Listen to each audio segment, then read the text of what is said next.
까미의 시지퍼스의 신화를 보면 히랍의 신들이 인간을 대변하는 시지퍼스에게 내린 최고의 형벌이 나옵니다.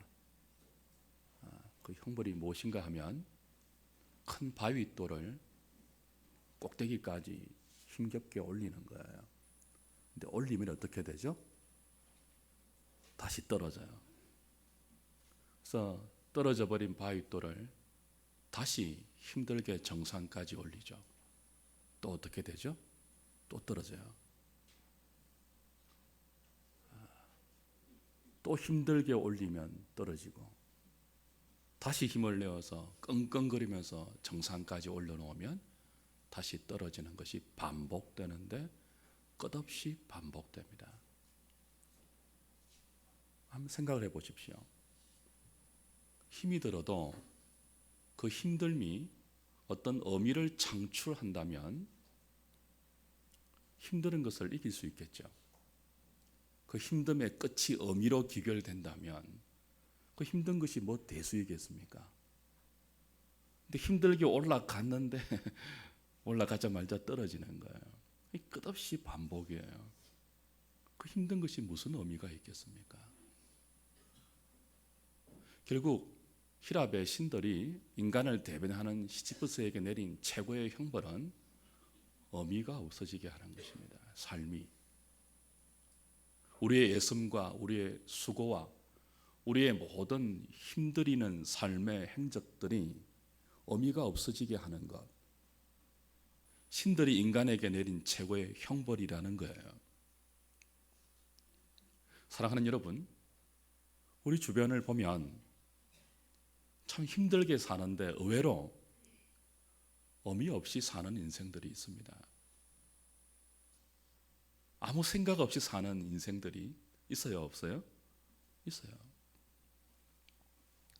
더 큰 문제는 의미를 가진다고 하는데 잘못된 의미를 두고 사는 사람들입니다. 왜곡된 의미를 향하여 자기 인생을 질주하는 사람들이죠. 얼마 전에 개그우먼 김지선 씨가 이런 고백을 하는 영상을 본 적이 있습니다. 죽음 체험을 다루는 TV에 이 김지선 씨가 참여했었죠. 그 프로그램 과정 가운데 무엇인가를 이제 기록하는 순서가 있었어요. 자기 신체 가운데 가장 소중한 부분을 적어라. 그래서 적었죠.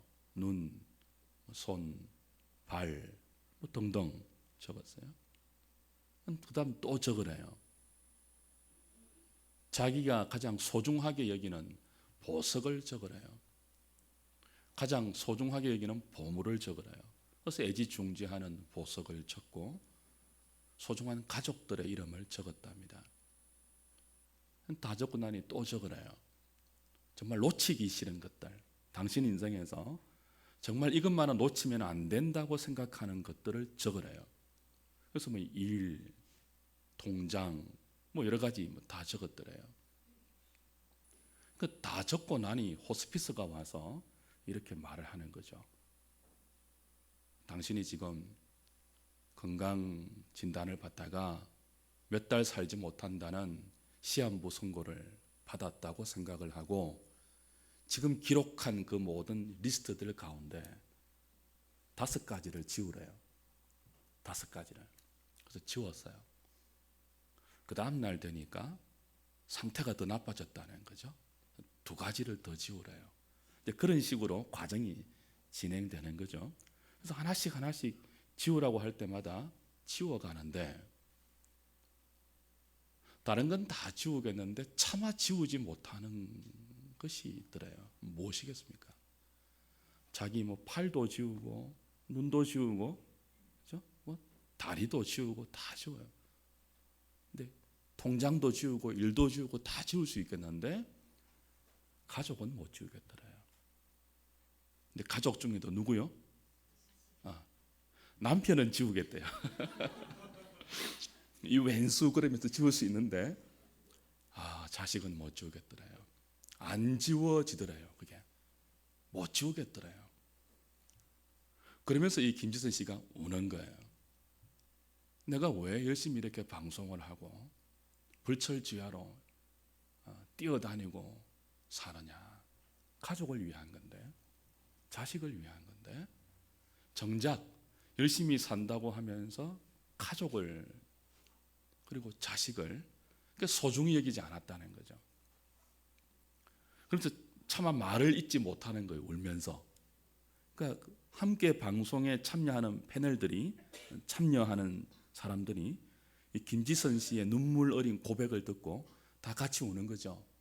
같이 운다는 뜻은 동감한다는 뜻이에요. 자기들도 그런 삶을 살고 있다는 뜻이죠. 뭐 그분들 많이겠습니까? 우리 주위에 거의 대부분의 사람들이 자기 인생의 가장 큰 의미를 어디에 두고 살까요? 대부분 가족에 두고 살죠. 그것도 어디에 두어요? 자식에게 두고 살겠죠. 근데 그리스도인들은 거기서 머물면 안 됩니다. 우리의 그냥 소중한 의미, 가족이 맞아요. 자식은 얼마나 귀한 하늘의 선물이에요? 최고의 의미가 맞죠. 그리스도인들은 한 걸음 더 나가야 돼요. 우리에게 가장 소중한 의미, 최고의 가치, 절대로 지울 수 없는, 내 삶에 절대로 놓칠 수 없는, 못 지우는, 지워서는 안 되는 의미가 뭘까요? 우리 인생의 본분이죠. 하나님을 영화롭게 하는 것. 삼위 하나님 그분이죠. 사실 가족이 아무리 소중하다고 해도 우리가 죽으면요, 이별해야 돼요. 같이 갈 수 없어요. 자식이 아무리 사랑스러운 존재라고 해도 내가 죽으면 그 죽음의 길을 따라갈 수 없어요. 그리고 죽음 이후의 세상은 이 땅에서 혈연을 초월하는 또 다른 질서의 세계죠. 그래서 가족이라는 것은 이 땅에서만 유효한 그 관계입니다. 그 유효한 이 땅의 관계도 죽음으로 끝이 나는 관계예요. 근데 죽어도 끊어지지 않는 나와의 관계를 형성하는 한 분이 계시죠. 그리스도입니다. 삼위 하나님입니다. 그래서 그리스도인들에게 지울 수 없는, 지워서는 안 되는 최고의 의미, 최고의 가치는 가족을 뛰어넘는 가족을 주신 하나님이죠. 무엇보다 성경은 그리스도인이 하나님 외에 다른 것에 우리의 소중한 의미를 부여하고 사는 것을 잘못이라고 가르치고 있기 때문에 세상 모두가 그런 보편적인 소중함에 의미를 두고 산다 할지라도 그리스도인은 그걸 뛰어넘어야 되는 거죠. 오늘 우리가 함께 읽은 이 본문에는 실제로 그렇게 살았던 한 그리스도인의 고백이 나옵니다. 이 고백을 한 사람은 우리나라 환경으로 치면 좋은 가문에서 태어난, 그래서 좋은 서성 밑에서 어려서부터 배운, 그래서 그 일종의 석자 교수직을 보장받은 금수저 인생입니다. 태어날 때부터 좋은 가문에서 태어났고 좋은 서성 밑에서 율법의 정통 교육을 받아 그 시대의 최고의 그 자리에 오를 수 있는 모든 그 환경과 모든 것들을 보장받은 앞길이 창창한 사람이었습니다. 집안도 좋아서 유산도 많이 확보하고 있는 그런 인생이에요. 근데 그런 그가 어느 날 그 모든 것을 버리고, 그 금수저를 버리고 하나님을 위해서 산다고 하면서, 주를 위해 산다고 하면서 이곳저곳 복음을 전하며 다니는 것입니다. 다니면서 미친 사람 취급당하고 매도 많이 맞고 죽을 고비와 위험을 무수히 넘기고 감옥에 갇히기도 여러 번 합니다. 그 세상적인 시각으로 볼 때 이 빌립보서를 기록한 사도 바울은 왜 저렇게 사나 하는 생각을 떨칠 수 없을 정도로 이해가 불가한 사람이에요. 그렇게 고린도후서 11장 보면 그가 겪은 고난의 리스트들이 쭉 나오는데 기가 차요 정말. 왜 저렇게 사나 했는데 다시 감옥에 가 있는 거죠. 그러면서 이제 빌립보서를 쓰거든요. 여러분, 감옥이 어떤 곳이에요? 거기는 불행한 곳이죠. 비참한 곳이죠. 그 안에 들어있는 시간은 썩고 있는 시간이라고 세상이 말하죠. 의미가 없는 시간이죠. 모든 기쁨과 모든 소중함을 잃어버리는 시간이죠. 근데 그 비참하고 불행한 감옥에 있는 바울이 감옥 바깥에 있는 사람들에게 편지하면서 자신은 불행하지 않다고 말합니다. 기쁘다고 말합니다.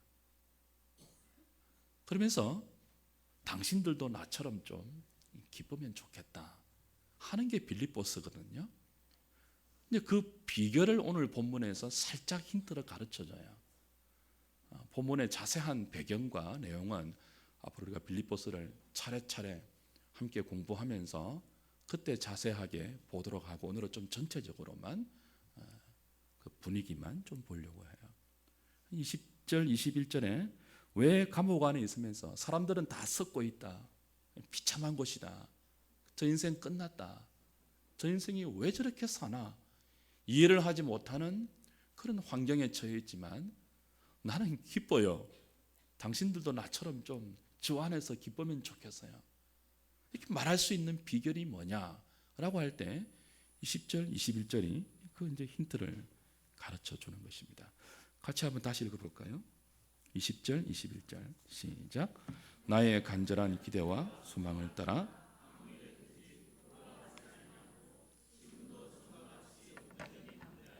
살든지 죽든지 내 몸에서 그리스도가 존귀하게 되게 하려 하나니 이는 내게 사는 것이 그리스도니 죽는 것도 유익함이라. 한마디로 사도에게 자기 삶의 의미는 그리스도를 존귀하게 하는 것이라는 그런 말입니다. 살아도 주를 위해서 살고 죽어도 주를 위해서 살고 내가 살든지 죽든지 그리스도를 위해서 살겠다. 그리스도가 존귀하게 될 수 있다면 내가 죽는 것도 유익하다. 그런 고백이에요. 근데 이 사도 바울의 고백은 지금 여기에서는 자신이 그렇게 산다는 거잖아요. 내가 살아도 주를 위해 살고 내가 죽어도 주를 위해 죽는다는 거잖아요. 바울 자신이 그렇다는 거죠. 바울 자신의 최고 삶의 의미가 그리스도이고 그분을 존귀하게 하는 것이 자기 삶의 목표고 본분이라는 거예요. 근데 이건 로마서 14장 7절 8절에 가면 자기 자신만 그런 것이 아니고 모든 그리스도인이 그렇게 살아야 한다고 강조합니다. 로마서 14장 7절 8절 말씀이 이런 말씀이죠. 우리 중에, 내가 아니에요, 우리 중에 누구든지 자기를 위해 사는 자가 없다 그래요. 우리 중에 누구라도 자기를 위해 죽는 자가 없다. 우리가 살아도 주를 위해서 살고 죽어도 주를 위해서 죽나니 그러므로 사나 죽으나 우리가 주의 것이다 그래요. 우리가 그래요. 우리가 빌립보서는 1인칭이죠. 내가 그래요. 내가 그리스도를 존귀하게 산대요. 그게 자기 삶의 의미래요. 그게 자기 삶의 본분이고 최고의 가치래요. 그래서 그리스도를 존귀하게 할 수 있다면 죽어도 좋다고 말하는데 로마서에 가면 자기만이 아니고 우리 모두가 그렇게 해야 한다고 말해요. 우리 중에 자기를 위해서 사는 자가 없대요.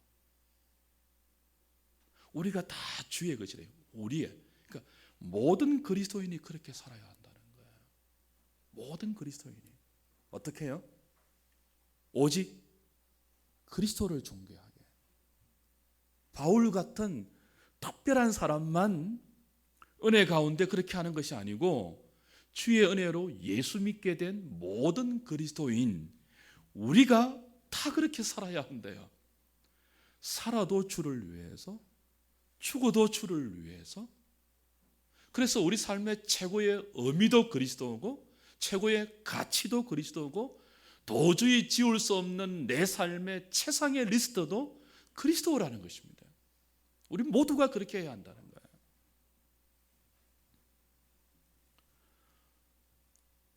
창세기 다음에 성경이 무슨 성경이 나오죠? 출애굽기 나와요. 출애굽기가 이제 엑스도스인데 헬라어에서 나왔어요. 원래는 이제 히브리이지만 이게 70인명에서 헬라어로 번역될 때 그 출애굽기의 히브리 제목을 이제 엑스도스라고 정했단 말이에요. 이건 헬라어 두 개의 합성어입니다. 엑스라는 전치사하고 호도스라는 단어의 합성인데 엑스는 여러분 아시다시피 무엇으로부터의 탈출 그런 뜻이에요. 무엇에부터로서의 끄집어냄 그런 뜻이에요. 호도스라는 말은 the way, 길이에요. 길. the way가 아니죠. 길이에요. 길. 근데 그냥 the way가 아니고 모든 사람들이 다니는 보편적인 길이에요. 모든 사람들이 다니는 길. 그러니까 엑스도스가 뭐예요? 모든 사람이 다니는 길로부터의 탈출이에요. 그게 뭐죠? 구원이에요. 구원. 그러니까 구원이 뭐냐 하면 모든 사람이 다니는 인생 길로부터의 끄집어냄이에요. 그 모든 사람이 다니는 인생의 길이 뭐예요? 아까 말했던 그거죠. 모든 사람이 부여하는 인생의 의미, 모든 사람이 향해서 가고 있는 인생의 목표, 그 대부분이 뭐예요? 자기를 위한 거예요. 자기를 위한 거. 구원은 거기로서부터의 탈출이에요. 끄집어냄이에요. 하나님이 끄집어내는 거예요.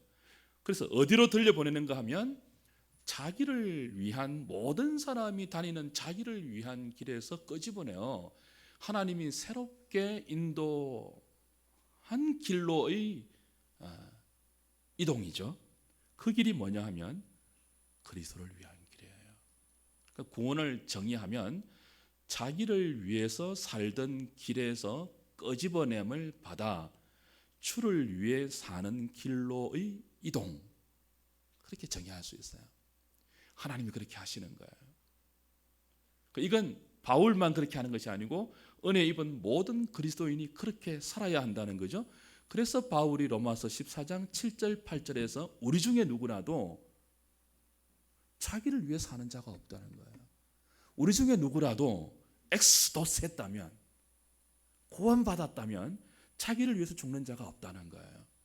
우리가 사나 죽으나 주의 것이래요.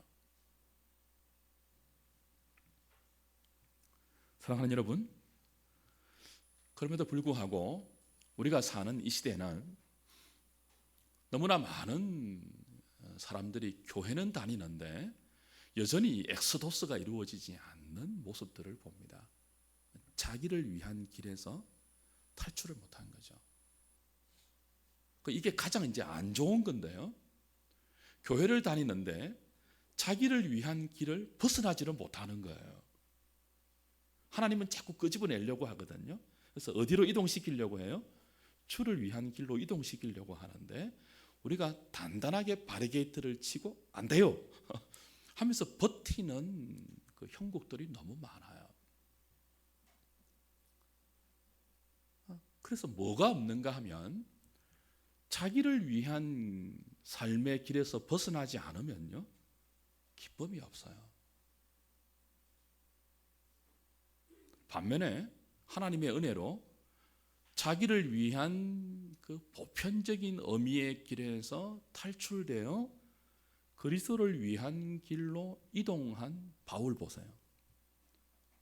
자기를 위한 길을 걷고 있는 사람들의 시각에서 보면 바울만큼 이해 안 되는 인생이 없어요. 금수저를 다 그냥 스스로 이렇게 버리고 고난의 길을 자초하고 있잖아요. 지금도 감옥에 가 있단 말이에요. 근데 감옥에 가 있는 그가 하는 말을 들어보세요. 기쁘대요. 빌립보서가 4장밖에 안 되는 짧은 서신서인데 이 짧은 서신서 안에 기쁨 혹은 기뻐한다는 표현이 16번 이상 나와요.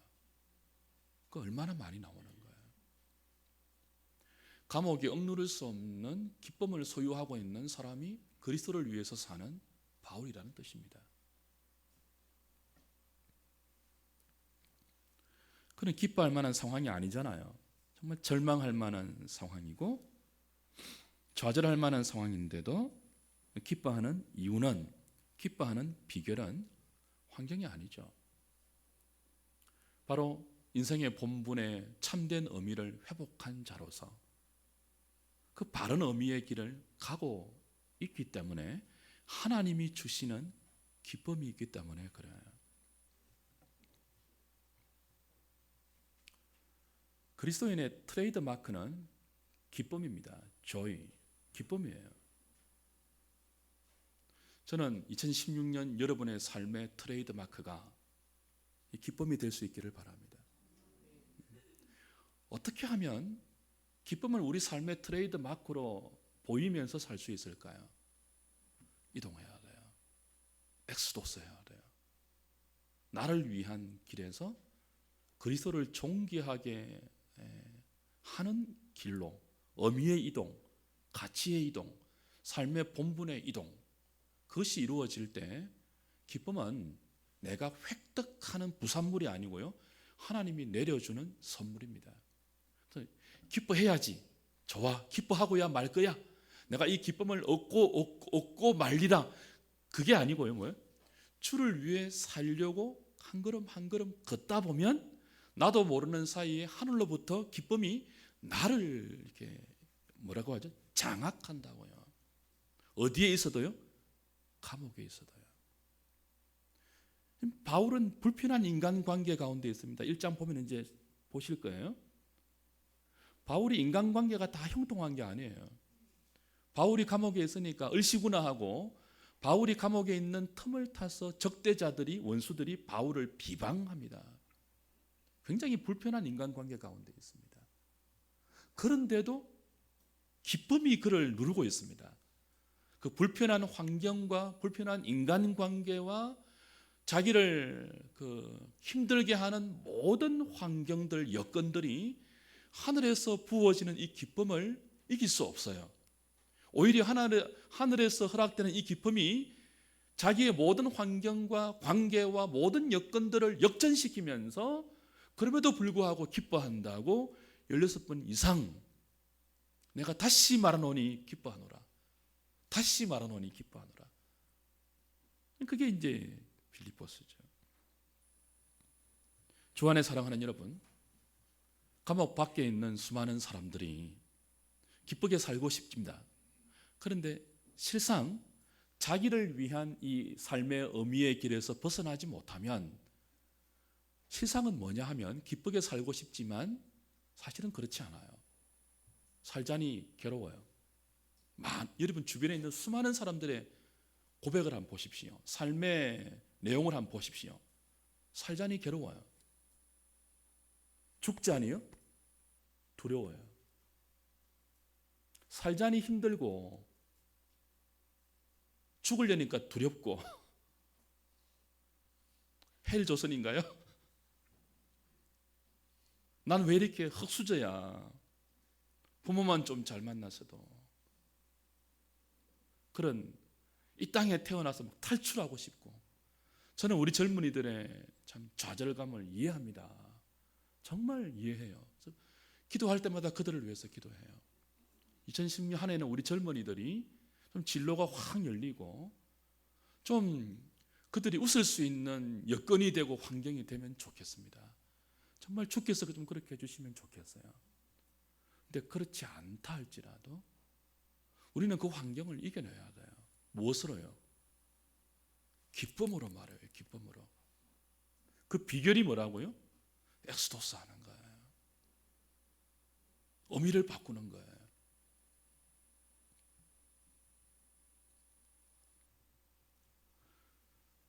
바울이 감옥 안에 있지만 살아도 좋고 죽어도 좋다. 난 기쁘다. 그렇게 말했는데 여러분 이렇게 살고 싶지 않으십니까? 남은 생애를? 그렇게 살고 싶지 않으세요? 기독교는 정말 그래야 돼요. 우리 그리스도인들은 정말 이렇게 살아야 돼요. 정말 기독교는 독특한 종교거든요. 기쁨의 종교거든요. 베드로전서 1장 8절 한번 보십시오. 베드로전서 1장 8절.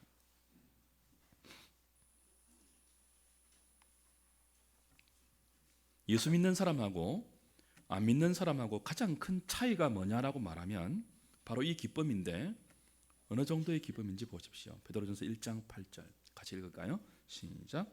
예수를 너희가 보지 못하였으나 사랑하는도다. 이제도 보지 못하나 믿고 말할 수 없는 영광스러운 즐거움으로 기뻐하니. 그죠? 베드로 사도가 이런 말을 해요. 예수님을 보지 못하고 사랑하는 사람들, 지금도 보지 못하고 믿는 사람들, 근데 그들에게 있는 것이 뭐냐 하면 말할 수 없는 영광스러운 즐거움으로 기뻐한다 그랬습니다. 자, 보십시오. 형용사하고 부사가 겹쳐 있습니다. 말할 수 없는 영광스러운 즐거움으로, 그 다음 뭐예요? 기뻐한다요. 그냥 기뻐하는 정도가 아닌데 말할 수 없는 영광스러운 즐거움으로 기뻐해요. 삼중 강조인데 형용사 부사가 겹쳐 있어요. 정말 독특한 기쁨이 있다는 거예요. 누구한테요? 예수님을 보지 못하고도 사랑하고 믿고 있는 이들에게. 베드로 사도가 편지를 쓰고 있는 이 독자들이 그렇다는 거예요. 예수님을 보지도 못하고 사랑하고 있는, 예수님을 보지도 못하고 믿고 있는 그들에게 하늘에서부터 선물이 주어지는데 그 선물이 기쁨이에요. 근데 어떤 기쁨인가 하면 말할 수 없는 영광스러운 즐거움으로 기뻐하는 거예요. 말할 수 없는 기쁨 정도도 아니고 영광스러운 기쁨 정도도 아니고 그냥 즐거운 기쁨 정도도 아니고 말할 수 없는 영광스러운 즐거움으로 기뻐하는 기쁨이에요. 세상 어디에도 찾아볼 수 없는 기쁨이에요. 이게 예수 믿는 사람들의 트레이드 마크이고 특권이고 가장 귀한 복이에요. 그런데 이렇게 말할 수 없는 영광스러운 즐거움으로 기뻐한다고 하는 이들이 누구인 줄 아십니까? 베드로전서 1장 1절 2절 보십시오. 같이 읽을까요? 시작. 예수 그리스도의 사도 베드로는 본도, 갈라디아, 갑바도기아, 아시아와 비두니아에 흩어진 나그네, 곧 하나님 아버지의 미리 아심을 따라 성령의 거룩하게 하심으로 순종함과 예수 그리스도의 핏부림을 얻기 위하여 택하심을 입은 자들에게 편지하노니. 그죠? 그러니까 베드로전서는 사도 베드로가 본도, 갈라디아, 갑바도기아, 아시아와 비두니아에 흩어진 디아스포라 그리스도인들, 흩어진 나그네들에게 편지한 거예요. 그들에게 이제 하나님 아버지와 주 예수 그리스도의 이름으로 문안하면서 은혜와 평강을 전하는 거죠. 이들이 뭐예요? 예수님을 보지 못하고 믿고 예수님을 보지 못하고 사랑하는데 말할 수 없는 영광스러운 큰 즐거움으로 기뻐하고 있는 자들이에요. 근데 이들이 어떤 환경이 있습니까? 본도, 갈라디아, 갑바도기아, 아시아와 비두니아에 흩어져 있습니다. 이렇게 5 지명이 나오죠. 이 전부 터키에 있는 지명입니다.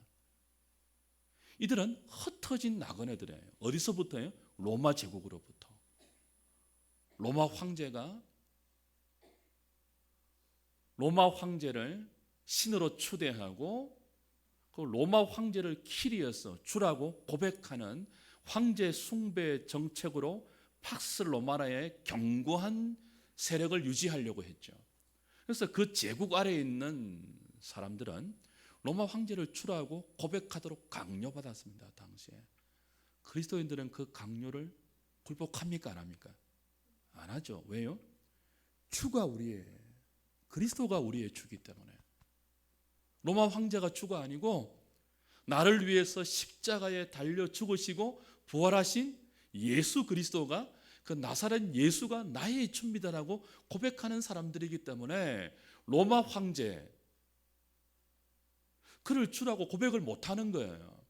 고백 못하면 어떻게 되죠? 직장을 빼앗기죠. 맹수밥이 되기도 하고요. 원형 경기장에서 사자의 밥이 되기도 하고요. 가족을 잃기도 하고 옥에 갇히기도 하고요. 그런 핍박이 쏟아지는 거죠. 그래서 그 핍박을 피해서 이들이 흩어집니다. 디아스포라 그리스도인들이에요. 흩어져요. 흩어져서 어디까지 가죠? 소아시아의 본도, 그죠? 갑바도기아, 이렇게 5지역으로 흩어지는 거예요. 그러니까 이들은 말할 수 없는 영광스러운 큰 즐거움으로 기뻐할 수 있는 환경이 아니란 말이죠. 특히 여러분 터키의 갑바도기아 가보셨습니까? 어디예요? 갑바도기아? 지하 동굴이 있는데, 그렇잖아요. 지하 동굴. 그러니까 그들이 토굴 속에 살았다고요. 쫓겨나서. 예수님이 나의 주라는 그 믿음 하나 지키고 살기 위해서 쫓겨나서 생의 터전을, 그 안락한 터전을 다 빼앗김 당하고 쫓겨나서 터키까지 쫓겨나서 지하 토굴을 파고 살았다고요. 거기 가면은 길이가 100m 이상 되는 토굴도 있습니다. 토굴 속에 갇혀 있는, 나오지도 못하고 거기서 죽는단 말이에요. 그 갑바도기아 지하 동굴 가보면요, 무덤도 다 있습니다. 거기 나오지 못해요. 나오면 잡히는데요. 거기 사는 사람들이 뭔 말할 수 없는 큰 영광스러운 즐거움으로 기뻐할 만한 환경이 어디 있습니까? 모든 걸 빼앗겼는데요. 그런데도 베드로는 뭐라고 합니까? 거기 사는 너희를 향하여서 너희가 예수님을 보지 못하고 사랑하고 너희가 예수님을 보지 못하고 믿는데 하나님께서 너희들에게 선물을 주셔서 말할 수 없는 큰 영광스러운 즐거움으로 기뻐하구나. 이게 우리의 트레이드 마크이죠. 주 안에 사랑하는 여러분, 말씀을 좀 정리하죠. 하나님의 은혜로 우리가 예수님을 믿게 되었습니다. 엑스도스였습니다. 이왕 예수를 믿는 은혜를 받았다면 우리의 트레이드 마크, 우리 중에 누구도 자기를 위해 사는 자가 없고 우리 중에 누구도 자기를 위해서 죽는 자가 없도다. 우리는 모두 그리스도의 것이다. 사나 죽으나 그리스도의 것이다. 이 회복된 삶의 의미를 다시 붙들고 오직 그리스도를 존귀하게 하자는 이 삶의 참된 명제를 붙들고 살아갈 때 허락되는 하늘의 이 기쁨, 말할 수 없는 영광스러움으로 크게 기뻐하는, 이 즐거움으로 기뻐하는 이 기쁨 좀 누리고 살아야 하지 않겠습니까? 여러분, 우리의 환경이 만만치 않죠. 특별히 젊은이들은 칠포 세대, 헬조선, 흑수저, 이 시대의 청년들의 겪고 있는 좌절과 절망감을 대변하는 신조어들이 암시하듯이 쉽지 않는 환경에서 살아갑니다. 그러나 여러분 기억하십시오. 사랑하는 청년 형제 자매 여러분, 학생들 기억하십시오. 여러분이 사는 환경이 아무리 힘들어도 본도, 갈라디아, 갑바도기아, 아시아, 비두니아에 흩어진 1세기 초대교회 디아스포라 그리스도인들보다 힘들지 않습니다. 여러분 동굴에 들어가지도 않고요. 물론 상대적으로는 다 힘들겠지만 그러나 그 중에도 말할 수 없는 영광스러운 큰 즐거움으로 기뻐했던 이 소아시아 5지역 가운데 흩어진 그 사람들보다 우린 그래도 괜찮은 시대를 산단 말이죠. 무엇이 문제예요? 환경이 문제가 아니다는 거죠. 가치관의 문제라는 거죠. 의미의 문제라는 거죠. 엑스도스의 문제라는 거죠. 무엇을 위해서 사느냐 하는 문제라는 것입니다. 하나님께서 주를 위해 사는 자들에게 이 하늘의 기쁨을 선물로 주신다고 하는데, 우리가 교회를 다니면서도 평생 이 기쁨을 나의 트레이드 마크로 누리지 못하고 남들에게 보이지 못하고 산다면 그건 얼마나 억울합니까? 여기 이 자리에 계신 분 중에 여러분의 미래에 무슨 일이 벌어질지 몰라서 불안해하는 분들이 있을 수 있습니다. 여기 이 자리에 계신 분들 중에는 생활이 자꾸 쪼들려 오는 분들도 있을 것입니다. 여기 이 자리에 계신 분들 중에는 오랜 질병을 고침받지 못하고 이제는 지쳐버린 분들도 있을 수 있습니다. 주께서 여러분에게 은혜를 베푸셔서 그 모든 어려운 환경이 개선될 수 있기를 바랍니다. 그러나 그렇지 않다 할지라도 낙심하지 마십시오. 좌절하지 마십시오.